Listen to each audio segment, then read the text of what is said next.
Donald Trump ने Iran को धमकी दी है। ईरान को अंधेरे में डुबोने की धमकी। ईरान के सभी पावर प्लांट और पुलों पर बॉम्ब से अटैक करेंगे, ये ट्रंप ने कहा। अगले हफ्ते ईरान के लिए हालात बुरे हो जाएंगे। अब ईरान के साथ बातचीत नहीं करना चाहते, ये ट्रंप ने कहा। हमें पता था कि उन्हें परमाणु हथियार चाहिए था। ईरान जो कुछ भी कहता है वो झूठ होता है, ये भी डोनाल्ड ट्रंप द्वारा दावा किया गया है। और साथ साथ कहा गया कि अगले हफ्ते का जो वक्त है वो ईरान के लिए बेहद खराब रहने वाला है। हालात बुरे हो जाएंगे। अब ईरान के साथ बातचीत के लिए अमेरिका उत्सुक नहीं है। इसके साथ ये भी कहा कि इस बात का इल्म हमें था कि परमाणु हथियार चाहिए था ईरान को, क्योंकि जिस 60% के साथ संवर्धित यूरेनियम ईरान ने इकट्ठा किया, ऐसे में ये कहीं ना कहीं शक उत्पन्न करता है कि इतने बड़े पैमाने पर संवर्धित यूरेनियम से आखिर ईरान हासिल क्या करना चाहता है। ईरान अमेरिका तनाव के बीच इस वक्त की बड़ी खबर बताते चले। ईरान के तबरीज में बड़े हमले की खबर आ रही है। ईरान के तबरीज पर 2 बैलिस्टिक मिसाइल्स दागी गई है। ये बड़ी जानकारी आपके साथ साझा करें। वेस्ट एशिया में लगातार तनाव की स्थिति बरकरार है। इन सब के बीच ईरान के तबरीज में बड़े हमले की खबर आ रही है। तबरीज पर 2 बैलिस्टिक मिसाइल्स दागी गई हैं, अटैक किया गया है। और पिछले कई दिनों से लगातार मिडिल ईस्ट में इस तरह की स्थिति उत्पन्न है, जहां पर अमेरिका ईरान पर ताबड़तोड़ अटैक कर रहा है और ईरान भी मिडिल ईस्ट में जहां जहां भी अमेरिकी बेस है उन्हें निशाने पर ले रहा है। और चलिए आगे बढ़ जाएंगे बड़ी खबर के साथ। अमेरिका के राष्ट्रपति डोनाल्ड ट्रंप ने एक और फैसला लिया है। एक ऐसा फैसला जिसने पूरी दुनिया के व्यापार और तेल बाजार की धड़कनें बढ़ा दी थी, लेकिन सिर्फ 24 घंटे बाद उसी फैसले पर यू टर्न भी ले लिया। ट्रंप ने हॉर्मुज़ स्ट्रेट से गुजरने वाले जहाजों पर 20% ट्रांजिट टैक्स लगाने का ऐलान किया था, लेकिन मिडिल ईस्ट के नेताओं से बातचीत के बाद उन्होंने खुद ट्रुथ सोशल पर पोस्ट कर इस फैसले को वापस लेने की जानकारी दी। लेकिन सवाल यह है कि क्या सिर्फ टैक्स हटने से तनाव खत्म हो गया, क्योंकि उसी दौरान खाड़ी का सबसे संवेदनशील इलाका एक बार फिर से युद्ध के मैदान में बदल गया है। अमेरिका ने ईरान के खिलाफ जवाबी सैन्य कार्रवाई तेज कर दी है। कई ठिकानों पर हमले किए तो ईरान ने भी पलटवार करते हुए अमेरिकी सैन्य ठिकानों को निशाना बनाया। दोनों देशों के बीच हमले और जवाबी हमलों का सिलसिला लगातार जारी है। एक तरफ ट्रंप आर्थिक दबाव की रणनीति बदलते दिखाई दिए, दूसरी तरफ सैन्य मोर्चे पर टकराव और ज्यादा तीखा होता नजर आया। क्या ट्रंप का टैक्स वापस लेना मिडिल ईस्ट में नई कूटनीतिक पहल का संकेत है, या फिर ये सिर्फ सहयोगी देशों के दबाव का इम्पैक्ट है? क्या अमेरिका और ईरान के बीच बढ़ता सैन्य संघर्ष पूरी दुनिया की ऊर्जा सुरक्षा और वैश्विक अर्थव्यवस्था को नए संकट में धकेल सकता है? पिछले 24 घंटे में अमेरिका ने ईरान पर 5 घंटे बमबारी की है। अमेरिकी सेंट्रल कमांड के मुताबिक अमेरिकी सेना ने ईरान के शहरों पर 5 घंटे तक बमबारी की और बुशहर, चाबहार, जास्क, कोनार्क, अबू मूसा, बंदर अब्बास स्थित सैन्य ठिकानों को निशाना बनाया गया, जिससे लगातार ईरान भी मिसाइल अटैक कर रहा है। तो ईरान अमेरिका तनाव के बीच इस वक्त की बड़ी खबर जरा बताते चले दर्शकों को। ईरान के तबरीज में बड़े हमले की खबर है। ईरान के तबरीज पर 2 बैलिस्टिक मिसाइल्स दागी गई हैं। अपडेट भी आपके साथ लगातार हम साझा कर रहे हैं। एक तरफ ईरान अमेरिका के बीच तनाव की जो स्थिति है वो लगातार बरकरार है, या फिर कहे बढ़ती जा रही है। बैकड्रॉप में बातचीत भी चल रही है और इसके साथ साथ अटैक्स भी लगातार हो रहे हैं। और इसी पर ज्यादा चर्चा के लिए मेरे साथ खास मेहमान जुड़ चुके हैं, करके तारुफ करा दें। ग्रुप कैप्टन आशीष सहाय, रिटायर्ड रक्षा विशेषज्ञ, डॉक्टर अजिताभ सिंह, विदेश मामलों के जानकार, मनोज कुमार, भू राजनीतिक विश्लेषक। आप सभी का बहुत बहुत स्वागत है। साई साहब, अब की सिचुएशन को कैसे देखें? अटैक्स भी हो रहे हैं। डोनाल्ड ट्रंप ने कल कहा कि 20% जो भी हॉर्मुज़ से एक्सपोर्ट होता है, अब वहाँ पे नाकाबंदी का भी ऐलान उनके द्वारा किया गया था। फिर उन्होंने कहा कि टोल हम लेंगे। अब वो डिसीजन भी उन्होंने वापस ले लिया है। जय मोनिका, मुझे लगता है कि आपके दर्शकों को भी और जनरली पूरी दुनिया को भी पता चल जाना चाहिए कि 4 जगहों पे presidential proclamation, executive order, press वार्ता और ट्रुथ सोशल, इन चारों पे ट्रंप के द्वारा की गई बातें ज्यादा ध्यान में नहीं लेनी, क्योंकि वो घंटों के हिसाब से रिवर्ट कर रहे हैं। और अनफॉर्चुनेटली ज्यादातर ग्लोबल ऑर्डर और ज्यादातर ग्लोबल मार्केट्स इन्हीं चारों को देखकर स्पेकुलेटिव चेंजेस ला रहे हैं आपस में। कभी क्रूड अप, कभी गोल्ड अप, कभी गोल्ड डाउन, कभी I mean so many decisions are getting influenced कि ट्रंप ने ट्रूथ सोशल पे क्या लिखा है।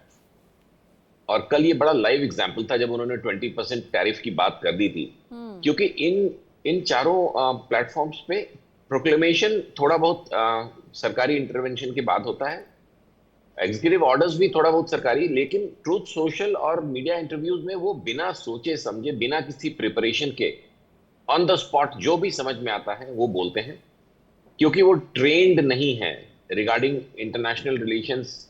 वो एक बिजनेसमैन है, बिजनेस डील करने के लिए आपको हॉट एंड कोल्ड करना पड़ता है। कभी कुछ बोलते हैं, फिर 1 घंटे बाद आप चेंज करते हैं स्टांस को, डिपेंडिंग अपॉन कि ओपोनेंट्स क्या कह रहे हैं आपके रिएक्शन में।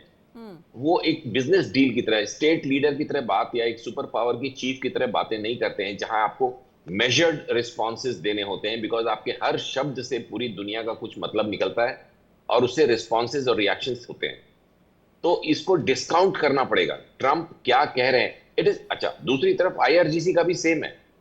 उनके दो फैक्शंस मोनिका आपस में इतने डिस्कनेक्टेड हैं, और अब तो आईआरजीसी वर्सेस सिविल गवर्नमेंट भी इतनी ज्यादा डिस्कनेक्टेड है कि एक ने आके एमओयू साइन कर दिया कि 60 दिन हम हॉर्मुज में कुछ नहीं करेंगे, और उन्हीं 60 दिनों के दरमियान 1 महीना भी नहीं गुजरा और आपने फायरिंग शुरू कर दी शिप्स पे बिना किसी रीजन के, उन्हीं मुद्दों पे जिसके लिए आपने अभी अभी साइन किया है एकदम फ्रेश, कि हम भाई हॉर्मुज की बातें हम 60 दिन बाद करेंगे, हम उसके लिए कुछ डेवलप कर रहे हैं, ओमान से कुछ बातें कर रहे हैं, कुछ हम भी अपना एक एमओयू बना रहे हैं कि ओमान और हम मिलकर हॉर्मुज को कंट्रोल करेंगे, लेकिन 60 दिन they will be no restriction. और उस दरमियान आपने 1 दिन नहीं, 2 दिन नहीं, 4-4 दिन लगातार मल्टीपल नेशन फ्लैग्स के शिप्स पे फायरिंग करी। तो ये अनफॉर्चुनेट चीज है दुनिया के लिए और इस युद्ध के लिए कि दोनों जो वॉरिंग फैक्शंस हैं वो हेविली अनरिलायबल हैं, उनकी किसी बात पे आप विश्वास नहीं कर सकते। आमतौर पे ग्लोबल डिप्लोमेसी में ऐसा नहीं होता है कि आप एक तरफ तो बातें कर रहे हैं और दूसरी तरफ खुलेआम एक दूसरे के ऊपर मेजर अटैक्स। अमेरिका ने पिछले 4 दिनों में मेजर अटैक्स किए हैं, इंक्लूडिंग बुशेर जहां न्यूक्लियर पावर प्लांट है। ये सारे फ्लैश पॉइंट्स हैं। वो तो गनीमत माने कि इतनी ज्यादा डिग्रेड हुई पड़ी है ईरानियन मिलिट्री पावर्स। उनका पॉजिटिव साइड है ये कि पिछले 7 दिनों में एक भी हमला इजराइल पे नहीं किया ईरान ने, जबकि इजराइल ने इन 7 दिनों में लेबनान में और गाजा में अच्छे खासे हमले किए हैं। हालांकि अब उनके जो पायलट जोन्स हैं उनकी जो बात होने वाली है आज कल, जो डेवलपमेंट जो है under the supervision of Washington, तो इजराइल और लेबनान फिर से वो पायलट जोन्स के बारे में कुछ अच्छी डेवलपमेंट्स करने वाले हैं। जी मोनिका। और कहीं ना कहीं इजराइल को इस बात की आशंका भी है कि ईरान अटैक न कर दे, इसलिए नेतन्याहू ने चेतावनी दी। बहरहाल दर्शकों को जरा बताते चले, ईरान में कई जगहों पर अमेरिकी हमले की खबर है। एवाज, बेबहार, सिरिक, केशम द्वीप, बंदर अब्बास पर अटैक। अमेरिका ईरान पर लगातार जवाबी कार्रवाई कर रहा है। एवाज शहर में कई जगहों पर अमेरिकी हमले हुए हैं, तो इसके बाद लगातार अटैक्स हो रहे हैं। डॉक्टर सिंह, डोनाल्ड ट्रंप ने यह भी कहा कि भाई ईरान के साथ हम बातचीत नहीं करना चाहते। उनकी जो नीयत थी वो साफ हो गई है, वो कितना भी छुपा ले, उनकी कथनी करनी में अंतर है। अब उनके साथ बात नहीं करने वाले का मतलब ये कि बैक चैनल भी बातचीत रुकने वाली है, या फिर डोनाल्ड ट्रंप खुद जो है निजी तौर पर वो बातचीत नहीं करने वाले हैं? क्या मायने निकाले, या फिर इसे भी साइडलाइन कर दे डोनाल्ड ट्रंप के बाकी स्टेटमेंट्स की तरह? इस हिसाब से तो फिर हम इंटरप्रेट क्या करें? देखिए मोनिका जी, ये तो ऑब्वियस है कि दोनों तरफ से, चाहे वो अमेरिका हो या ईरान हो, दोनों तरफ के हार्डलाइनर्स प्रिवेल कर रहे हैं और उनकी एक तरह से मैं तो कहूंगा बहुत ही ब्लंट शब्दों में कि मती मारी जा रही है। ईरान तो बर्बाद होने के लिए पहले से बर्बाद हो चुका है और जो भी बचा खुचा है वो खत्म हो जाएगा उसका, क्योंकि राष्ट्रपति ट्रंप मुडियल भी हैं और इंस्टिंक्ट पे काम करते हैं। वो पॉलिसी और कूटनीति रणनीति को उतना नहीं देखते।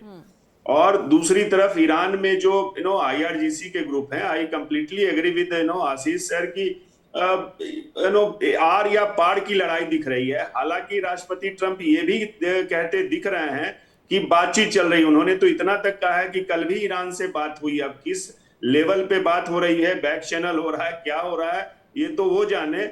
लेकिन ये तय है कि अब अमेरिका रुकने वाला नहीं है।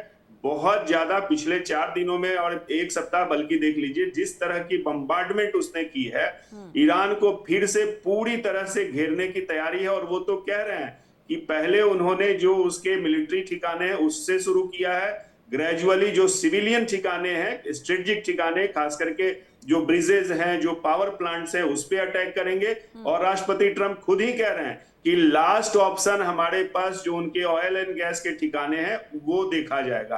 तो मतलब जो उनकी हक डॉक्टर की सिंह, है, यही तो ईरान का एक धड़ा चाहता है कि लड़ाई हो, जंग हो, वो तो चाहता ही नहीं समझौता हो। ऐसे में तो कहीं ना कहीं उनकी मन की बात हो रही है, वो चाहते ही नहीं बात हो। उनको ये है कि आमने सामने की लड़ाई लड़ लो। अब अगर अमेरिका इस तरीके से ये एक्शंस लेता रहेगा तो फिर तो वो भी, उनको भी लगेगा कि एक बहाना मिल गया, एक्सक्यूज मिल गया, बातचीत को साइडलाइन करो एंड लेट्स फाइट। बिल्कुल आप सही कह रही हैं, वही हो रहा है कि आईआरजीसी प्रिवेल कर रहा है बिना सोचे समझे। सिविलियंस वहां ईरान के अंदर कितनी तबाही मची है, कितनी महंगाई है, बेरोजगारी है, लोग खाने के लाले पड़ रहे हैं, उसकी उनको चिंता नहीं है। वो ज्यादा जो कहते हैं ना कि वो उनके लिए जिहाद ज्यादा और जन्नत ज्यादा प्रेफरेंस हो जाता है बनिस्बत के कि कोई एक सिविक सेंस कह लीजिए या गुड सेंस कह लीजिए। तो इससे तो लड़ाई भड़के ही है और इसका खामियाजा निश्चित रूप से अब ईरान की जनता और ज्यादा भुगेगी। लीडर्स तो क्या है, वो तो आते जाते रहेंगे और देख लिया क्या हुआ, कितने मारे गए। ठीक, मनोज जी, आप किस तरीके से देखें, इजराइल ने भी, अभी मैंने जिक्र थोड़ी देर पहले किया भी था इस बात का कि इजराइल ने भी कहीं ना कहीं ईरान को चेता दिया है कि ईरान सोच समझ कर करे, अगर ईरान ने अटैक किया तो हम करारा जवाब देंगे। यानी इजराइल को इस बात का डर है कि ईरान डायरेक्टली इजराइल पर भी अटैक कर सकता है। अब जो ऐसा लग रहा है कि अब जो टारगेट होगा ईरान का वो इजरायली होगा, क्योंकि जी हम लोग देख रहे हैं कि पिछले 2-3 दिन से जो यूएस बेस पे जो है वो मिडिल ईस्ट के कंट्रीज में जो है वो हमला हो रहा है। अब ये जो है अब आगे बढ़ता है, जिस तरह से डोनाल्ड ट्रंप ने कहा है कि अब प्लांट एनर्जी प्लांट पे अब हमला करेंगे, चाहे ब्रिजेस पे हमला करेंगे। तो अब जो है इसके पास, ईरान के पास कोई ऑप्शन बचता नहीं है कि वो अब नेक्स्ट टारगेट जो होगा वो इजरायली होगा। तो इसको लेकर के ऐसा लग रहा है कि इजराइल ने फिर से अपने साइड से वार्निंग दिया है, क्योंकि ऑलरेडी वॉर कंटिन्यू है और इस तरह का स्टेटमेंट का कोई मतलब नहीं रखता है, क्योंकि इस वॉर में इजराइल भी एक मेन कंपोनेंट है और उनके कारण ही जो है ये शुरू वॉर हुआ है। और जिस तरह से पिछले 30-40 साल की अगर बात करें तो मेन एनिमी ईरान के लिए तो इजराइल है और इजराइल के लिए ईरान है। तो अब ऐसा लग रहा है कि नेक्स्ट टारगेट जो होगा वो इजरायली होगा। इस हिसाब से तो मनोज जी लड़ाई और भीषण हो जाएगी। तो मुझे लगता है पहले से भी ज्यादा अब इजराइल भी डायरेक्टली इन्वॉल्व हो जाएगा, ईरान उस पर अटैक करेगा। बातचीत चल रही है, कोई एक चीज जो है वो मानी नहीं जा रही। परमाणु तो छोड़िए, हॉर्मुज स्ट्रेट की स्थिति देखिए, उसके बाद सभी मोर्चों पर युद्ध नहीं होना चाहिए, रुकना चाहिए, वो भी हो रहा है और एस्केलेट हो जाएगा इससे जो है जो मिडिल ईस्ट के कंट्रीज हैं अब वो अमेरिका पे दबाव लगाए रहे कि अब इसको आगे युद्ध को ना बढ़ाया जाए। जिससे डोनाल्ड ट्रंप ने भी कहा कि बैक चैनल से वार्ता हो रही है। तो अब नॉर्मली हम लोग ने देखते आया है कि ट्रंप को बस मनी चाहिए, वो मार्केट को वो कंट्रोल करना चाहता है, ज़्यादा से ज़्यादा पैसा अर्न करना चाहता है। और इसको जो है वो अमेरिका को ही पूरा स्टेक पे लगा दिया है और इसीलिए हम लोग ऐसा देख रहे हैं। और अब जितना युद्ध होना था ऐसा लग रहा है कि वो हो गया, फिर एक पॉजिटिव माहौल आएगा, फिर बाद में हो सकता है फिर से अमेरिका हमला कर दे। तो ये इस तरह का गेम जो है आने वाले समय गेम जो है चलता रहेगा। ठीक है, एक बार दर्शकों को जरा बता दें, जॉर्डन में अमेरिकी बेस पर लगातार मिसाइल अटैक हो रहे हैं। ईरान ने अमेरिकी ठिकानों को निशाना बनाया। ईरान ने अमेरिकी बेस पर कई मिसाइल्स भी दागी हैं। तो ये बड़ी जानकारी आपके साथ साझा कर रहे हैं। ईरान भी लगातार ताबड़तोड़ अटैक कर रहा है, अमेरिकी बेस पर कई मिसाइल्स दागी हैं। और इन सब के बीच ईरान ने जारी किया मिसाइल स्टिकर वाला फोटो भी। ईरान ने मिसाइल स्टिकर वाला फोटो जारी किया है। मिसाइल पर ट्रंप के नाम संदेश देने वाला स्टिकर लगाया है। ईरान से अमेरिका को मार खानी पड़ रही है। ईरान के सैन्य ठिकानों को नष्ट करने का बयान झूठा है, ये भी एक मैसेज कन्वे करने की कोशिश जो है की गई है ईरान की तरफ से। ईरान ने एक मिसाइल स्टिकर वाला पिक्चर जारी किया, फोटो जारी किया है, ट्रंप के नाम का संदेश है। इससे पहले वो अखबार की हेडलाइन भी हमें याद थी। और इसके अलावा एक एआई वीडियो, ये कुल मिलाकर साई साहब नैरेटिव की भी जंग फिर से शुरू हो गई है। लड़ाई तो चली रही है लेकिन अब इस लड़ाई में कौन किस पर भारी है, मतलब बाहर ये मैसेज ना चला जाए कि अमेरिका हावी पड़ रहा है, सो ऐसे में ईरान वो नैरेटिव की जो जंग है उसे भी आगे बढ़ा रहा है। नैरेटिव सेटिंग और प्रोपेगेंडा वॉरफेयर में ईरान अमेरिका से आगे है, और ये एक बहुत डिस्टर्बिंग ट्रेंड इसलिए है कि ये एक ग्लोबल ट्रेंड है। ईरान सिर्फ प्रो ईरान मीडिया जो मैनेज्ड है, कॉम्प्रोमाइज्ड है, उसकी वजह से नहीं आगे है। अमेरिका की जो मेन स्ट्रीम मीडिया है, जो एंटी नेशनल एक्ट कर रही है पिछले 10 वर्षों से, 15 वर्षों से, क्योंकि उसके सारे टॉप मोस्ट जो एडिटोरियल बोर्ड से लेके और नीचे के रिपोर्टर्स तक कॉम्प्रोमाइज दिखते हैं। इसके पीछे बहुत मेजर फाइनेंशियल रीजंस होते हैं और ये कॉम्प्रोमाइज करने के बहुत से तरीके होते हैं, जिसका एक ग्लोबल ताना बाना दिखता है फ्रॉम ईस्ट टू वेस्ट। ये बहुत ही डिस्टर्बिंग एक डेवलपमेंट है, और अनफॉर्चुनेटली जो काउंटर मीडिया है, जो वो भी उसमें से कई नेशनलिस्ट हैं, लेकिन उनका वॉल्यूम और उनका सपोर्ट सिस्टम बहुत वीक है। तो अभी मैं अपने आप को कंटेन करूंगा आपकी क्वेश्चन पे मोनिका, कि यस, प्रोपेगेंडा वॉर में ईरान बहुत आगे है, लेकिन हम सिर्फ प्रोपेगेंडा या नैरेटिव से नहीं चलेंगे। 7 दिनों में इतने मेजर हमले झेलने के बाद, इजराइल द्वारा लेबनान में मेजर हमलों के बावजूद, अगर ईरान एक भी सिंगुलर अटैक इजराइल पे नहीं कर पाया है, तो इसके पीछे कोई और रीजन नहीं है बल्कि उनका मिलिट्री डिग्रेडेशन है। क्योंकि अगर वो डर रहे होते इजराइल से, तो फिर उतना डर तो उनको, उतना खौफ अमेरिका का भी होना था, बट उन्होंने ताबड़तोड़ छोटे प्रोजेक्टाइल से जितने भी गल्फ कंट्रीज हैं, इंक्लूडिंग आप जो लेटेस्ट कवर कर रहे हो, जॉर्डन और बहरीन में कल हमले हुए, उन पे तो वो हमले कर रहे हैं। They are trying their level best to destroy the American bases. बीच में प्रोपेगेंडा में और ऐड करते हैं सेंसिटिव टॉपिक्स कि 4 अमेरिकन मार दिए हमने बेस पे। फैक्ट ये है कि कल के भी सारे हमले एरियल इंटरसेप्शन में खत्म हो गए, ग्राउंड पे लॉन्च नहीं हुए। तो प्रोपेगेंडा नैरेटिव में ये कॉम्प्रोमाइज्ड मीडिया का सहारा लेकर, और एक ग्लोबल डेंजरस फिनोमिनन जो कि प्रो लेफ्ट दिख रहा है पूरी दुनिया में, चाहे फ्रांस हो, इंग्लैंड हो, जर्मनी हो, ऑस्ट्रेलिया हो, अमेरिका हो, उसको काउंटर करने के लिए कुछ करना पड़ेगा ग्लोब को, शायद एक एफर्ट। लेकिन अभी ईरान की हेवी डिग्रेडेशन की वजह से ये रुका हुआ है, और ये डेवलपमेंट अच्छी है, क्योंकि अगले 2-3 दिनों में अगर अमेरिका ने इस तरह के कुछ और हमले इनकी कोस्टल एरियाज में और थोड़े बहुत डीप इनसाइड इनकी मिसाइल फैसिलिटीज, इनकी यूवी फैसिलिटीज 10 सेकेंड्स मोर पे करते रहेंगे, तब ये जो रोग फैक्शन ऑफ IRGC है उनको घुटनों पे आना पड़ेगा। बिकॉज मेरे असेसमेंट के हिसाब से उनकी मिलिट्री डिग्रेडेशन बहुत ज्यादा हुई है। वॉल स्ट्रीट जर्नल और CNN और MS चाहे जो बोलना है बोलने की 60% बची है। इजराइल पे हमले नहीं होना एक बहुत मेजर इंडिकेशन है, जबकि करीब के देशों पे वो अच्छे खासे रिटेलिएटरी लॉन्चेस कर रहे हैं, छोटी मिसाइल, छोटे ड्रोन, छोटे वन वे अटैक बोट्स के साथ। जी मोनिका। बिल्कुल, लेकिन एक इसमें क्वेश्चन रेज होता है साई साहब कि अगर वाकई में ईरान की हालत इतनी पतली है, फिर इतनी हिमाकत वो कर कैसे रहे, कहाँ से इतना मादा आ रहा है?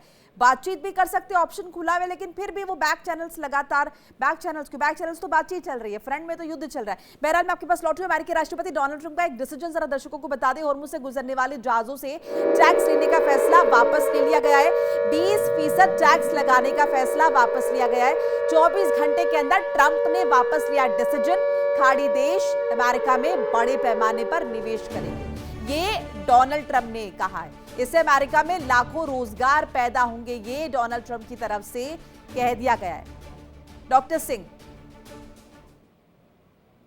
देखिए मोनिका जी, ये बड़ी विडंबना है। राष्ट्रपति ट्रंप जिस तरह से अपने एक राष्ट्रपति, वो भी अमेरिका का राष्ट्रपति, इस तरह से पलटे अपने बयानों से, इसमें उनकी एक नैतिकता तो कहिए, विश्वसनीयता की भी कमी दिखाती है। और ये कहीं ना कहीं अमेरिका पे दुनिया का भरोसा गिरता जा रहा है, जो एक तरह से कह लीजिए वो ग्राफ डाउन हो रहा है।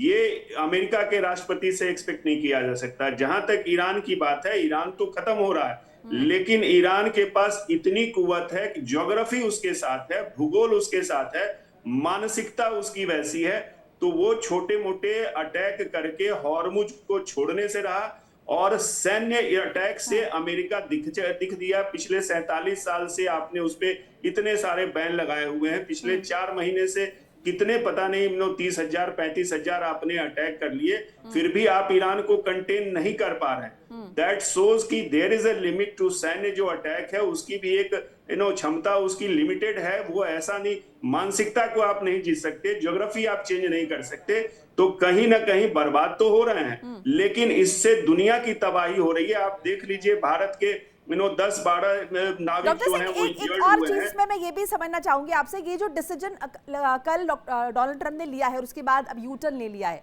क्या इसे भी कहेंगे कि डोनाल्ड ट्रंप ने इनकैश तो करा ही लिया कम से कम? अब उन्होंने पहले धमका दिया, मिडिल ईस्ट के देश डर गए, वो कह रहे हैं कि अब मैंने उन्हें कन्विंस कर लिया है, या फिर वो खुद आ गए हैं कि भाई अब हम अमेरिका में बड़े पैमाने पर इन्वेस्ट करेंगे, प्लीज ये जो है टैरिफ मत लगाओ। देखिए, ये तो उनकी एक तरह से कमजोरी दिखा रहा है, क्योंकि ये इन एनी केस अमेरिका हथियार बेच के कमा रहा है, अमेरिका तेल बेच के कमा रहा है, लेकिन फिर भी अमेरिका में गैसोलीन की प्राइस तो बढ़ी है, महंगाई बढ़ी है, बेरोजगारी बढ़ रही है, तो सब कुछ अमेरिका कमा रहा है, अमेरिका के राष्ट्रपति की फैमिली भी कमा रही है, लेकिन कहीं ना कहीं अमेरिका भी डाउन हो रहा है। चाहे आप पैसे जो कमा ले, लेकिन दूसरी तरफ जो रिपोर्ट्स आ रही है उनके आप कह लीजिए उनके खजाना खाली हो रहा है, उनके तेल के गैस के स्टॉक कम हुए पहले से, ये ऑन रिकॉर्ड है। उनके इकोनॉमी पे कहीं ना कहीं बट्टा लगा है, नेशनल जो डेट है, कर्ज है, वो भी बढ़ रहा है। वो दिखाते कुछ और है, लेकिन रियलिटी में बहुत सारी चीजें जो ओपन सोर्स में नहीं आती हैं। अमेरिका बहुत अच्छी स्थिति में, और इसीलिए इस तरह गल्फ के देश सोचिए कि ऑलरेडी हथियार खरीद रहे हैं, रक्षा के लिए ऑलरेडी अमेरिका को डायरेक्टली इनडायरेक्टली पैसे दे रहे हैं। अब ये ट्रेड और इन्वेस्टमेंट शुल्क जो लगाएंगे, क्या गल्फ के देश अपने मन से देंगे ऐसा? उनपे तो ये दोहरी मार एक तरह से हो रही है, और उसके ऊपर युद्ध का इतना बड़ा उनको डैमेज मिल रहा है। तो राष्ट्रपति ट्रंप को तो सोचना चाहिए कि गल्फ के देश उनके अपने पार्टनर रहे हैं, और उस पे इस तरह की ज्यादती, ये सिर्फ उनकी मनमानी, उनकी चौधराहट दिखती है, और ये कहीं ना कहीं विलगाव अलगाव की ओर अब अमेरिका से पूरी दुनिया आगे बढ़ चुकी है। और नई विश्व व्यवस्था और खाड़ी व्यवस्था निश्चित रूप से वो साल लगे जैसे लगे, लेकिन ये होगा। अमेरिका को एक तरह से उन्होंने बहुत ही डिग्रेड कर दिया है कई मायनों में। ठीक है, डोनाल्ड ट्रंप ने ईरान को धमकी भी दी है, ईरान को अंधेरे में डुबोने की धमकी, ईरान के सभी पावर प्लांट और पुलों पर बॉम्ब से अटैक करेंगे। अगले हफ्ते ईरान के लिए हालात बुरे हो जाएंगे। अब ईरान के साथ बातचीत नहीं करना चाहते, हमें पता था कि उन्हें परमाणु हथियार चाहिए था। इसके साथ ट्रंप ने यह भी कहा कि ईरान जो कहता है वो झूठ होता है, वो कुछ और पोर्ट्रे करता है, लेकिन असल में ऐसा है नहीं। मनोज जी, अब ये जो अगले हफ्ते की टाइमलाइन दे दी है, अगले हफ्ते ईरान के लिए हालात बुरे हो जाएंगे, यानी ये माने कि हमले और ज्यादा भीषण होंगे? अब तक का जो डोनाल्ड ट्रंप जी का जो स्टेटमेंट रहा है, उससे अब ऐसा लग रहा है कि अब एक पॉजिटिव डायरेक्शन में जाएगा, क्योंकि नॉर्मली जो उनका जो रहता है कि अब ईरान खत्म हो जाएगा, सिविलाइजेशन खत्म हो जाएगा, उसके बाद उनका एक पॉजिटिव उसके दूसरे दिन आ जाता है कि अब वार्ता करेंगे और सोल्यूशन में लाएंगे, वर्ल्ड में पीस लाएंगे।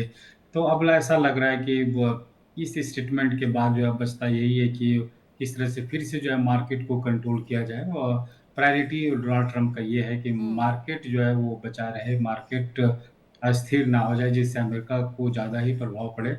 और जिस तरह से इस युद्ध में हम लोगों ने देखा कि ट्रंप जो है अब चाहता है कि वो डिफेंस इक्विपमेंट्स जितना है वो सिर्फ डिफरेंट कंट्री को और ज़्यादा भेजे, ताकि उनका जो है ज़्यादा अर्निंग्स होता है वो डिफेंस इक्विपमेंट से होता है। अब वो मिडिल ईस्ट कंट्रीज को भी बोल रहा है कि ठीक है, अब आप अपना अपना जो है डिफेंस इक्विपमेंट्स आप बढ़ाइए, और जो भी होगा हम मेरे से लीजिए, चाहे जो भी कंट्री से लीजिए। तो ये एक नॉर्मली हम लोग देखते हैं कि जो अमेरिका का रुख या वेस्टर्न कंट्रीज का एक रुख रहता है कि वो अपना जो है डिफेंस इक्विपमेंट्स वो कैसे बेचे वर्ल्ड मार्केट में, ताकि वो ज़्यादा से ज़्यादा जो है पैसा अर्न कर सके। तो ये भी ऐसा एक रुख लग रहा है कि ट्रंप को एक प्रेशर भी रहता है कि अमेरिका को कैसे जो है डिफेंस इक्विपमेंट्स जो है जितना भी वो बना रहा है वो बेचे। तो इस तरह का जो है भी बात सामने आ रही है कि जिस तरह से एक आइसोलेशन मोड में जो है मिडिल ईस्ट कंट्रीज को छोड़ दिया है, अब खुद मिडिल ईस्ट कंट्रीज सोचेंगे कि अपना वो खुद वो डिफेंस इक्विपमेंट्स बनाए, मिसाइल बनाए, ताकि जो अपना लैंड का वो सुरक्षा कर सके। और जिस तरह से ईरान का एक डोमिनेशन, डिपेंडेंसी अमेरिका से थोड़ी सी हटाकर वो इंडिपेंडेंट होने की दिशा में एक कदम आगे बढ़ाएंगे। बहरहाल आप सभी का बहुत बहुत शुक्रिया हमारे साथ जुड़ने के लिए, अपनी कीमती राय साझा करने के लिए। ईरान अमेरिका तनाव के बीच बड़ी खबर, अगले हफ्ते अमेरिका दौरे पर रहेंगे इजरायली पीएम नेतन्याहू। अगले हफ्ते वॉशिंगटन पहुंचेंगे इजरायली प्रधानमंत्री नेतन्याहू। कई मुद्दों पर राष्ट्रपति डोनाल्ड ट्रंप से बात करेंगे।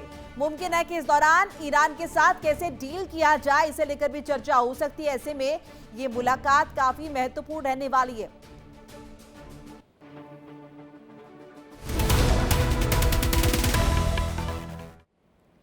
ईरान को लगातार धमकी दे रहे हैं डोनाल्ड ट्रंप।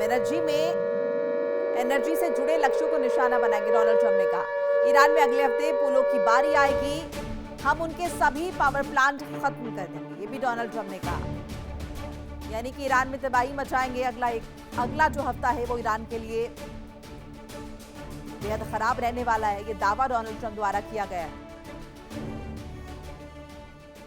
ईरान के उप विदेश मंत्री ने दिया बड़ा संकेत, यूएस से बातचीत की संभावना को खारिज किया। पिछले एक महीने में यूएस के साथ कोई बातचीत नहीं।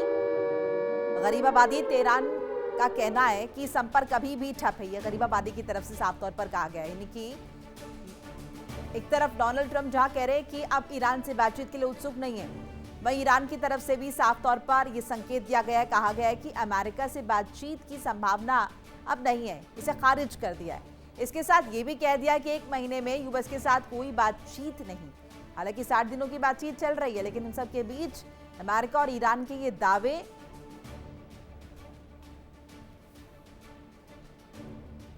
पर जबरदस्त हमला किया। बहरीन ने मिसाइल अटैक को रोकने की कोशिश की। बहरीन का एयर डिफेंस सिस्टम फेल हुआ।